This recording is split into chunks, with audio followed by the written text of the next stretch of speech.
And I am back. You know, I love how this has become my main model, even though it's supposed to be a mobile-only thing for short videos. But stuff's happening right now, and my setup is non-existent. On another note, I am from the South, more specifically Mississippi. I am not against saying that, but hey. So, for those of you who do not know, we are generally called rednecks, even if we aren't. What a redneck originated from were farmers, people who worked outside hard, and they would always get sunburnt on the back of their necks, aka rednecks. And now this is Jeff Foxworthy. He is the comedian who pretty much made it popular to be a redneck, because it used to be a very insulting term. And so, without delay, Jeff Foxworthy, you might be a redneck.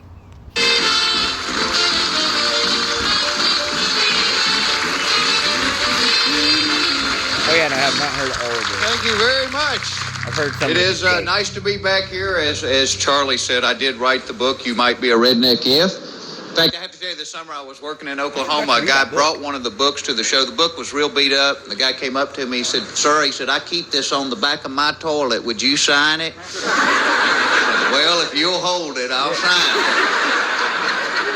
But for those of you that may not know if you're a redneck or not, they asked me to do a few to try to help you out. Things like if you own a home that is mobile and 14 cars that aren't, you might be a redneck. If you take your dog for a walk and you both use the tree at the corner, you might be a redneck. It's convenient, okay? God. I mean, like, what am I supposed to do? We can put it outside, tie it to something where it may or may not get abused or run off while I go in and take a piss? Nah, I'm just gonna piss right where it pisses. If it's good enough for my dog, it's good enough for me. If you refer to the 5th grade as my senior year, you might be a redneck. Again, farmers. If you prefer car keys to Q-tips, you're grown, but you know what I'm talking about. If the most common phrase heard in your house is "somebody go jiggle the handle," you might be a redneck. If you've ever taken a beer to a job interview, I have never done that. Oh, it's not a job interview. you might be a redneck. If you see a sign that says "say no to crack" and it reminds you to pull your jeans out, Oh, God, I love Jeff Foxworthy. All this is true, by the way. Like, how'd the song go? They call me white trash, redneck, and blue collar. Yeah. All one and the same. And mind you, you don't have to be white trash to be a redneck. But if you're a white trash, you are also a redneck. you might just be a redneck.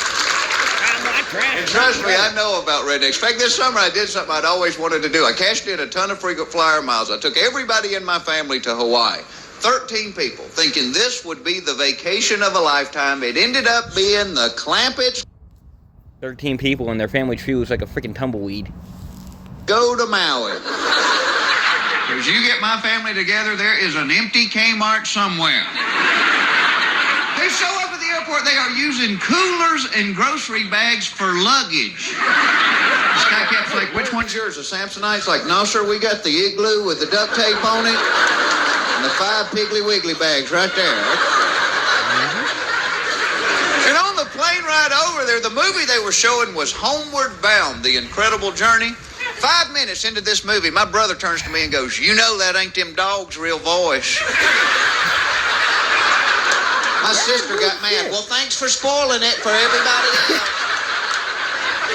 And we were staying right on the beach. You could tell which rooms were ours. Ours were the ones with the underwear hanging off the balcony. Yeah. And according to the manager, the site of the only peeing for distance contest they had ever had there. Hey, which I am ashamed to say my Aunt Rose won in the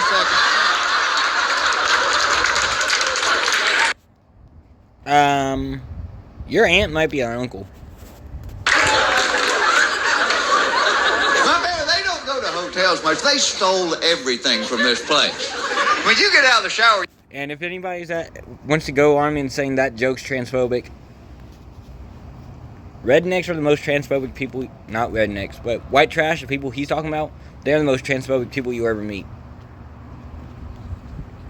And probably homophobic. Maybe a little bit racist. I just broke my neck. You are using toilet paper to dry off with, because they have the towels in the Piggly Wiggly bag. One day, one of the maids went to lunch and left her cart in the hall. Lord, they were on that like buzzards on a mule carcass. Picked it clean. I asked my brother, I said, what are you going to do with 180 shower caps? He said, Christmas presents. Yeah. Then his wife got mad. Well, thanks for spoiling it for everybody else. And as much as I know about rednecks, I know that little about women.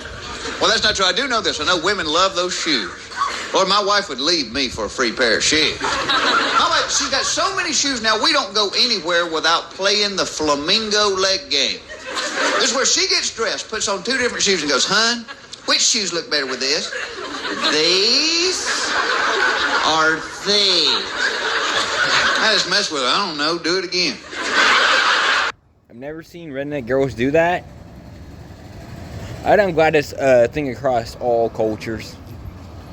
These are these. I can't decide, baby. Do it again. These. Well, I've never been in a hunting camp and seen some guy go, "Hey, Jerry, what do you think? Hunting boots? Tennis shoes? Hunting boots? Tennis shoes?" I don't know, Ted. Do it. Always wear hunting boots. I have learned that lesson one time. Raise your fucking toes off. Do it again. I do know women care a lot about smell. And my wife asks me every day, "Do I smell good? Like the way I smell?" See, because if men have an odor, it's usually an accident. Charles, what is that alluring fragrance? Hey, we have a certain smell during deer season. It's piss. Keeps our scent hidden. Oh, that's Michelob. It hit a bump in the truck.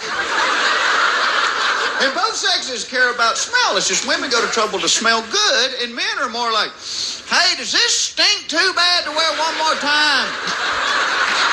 Woo, maybe I should put it in the dryer." You get a girlfriend that actually gives a damn, and your clothes will never be unclean. You get bitched at wearing the same thing twice.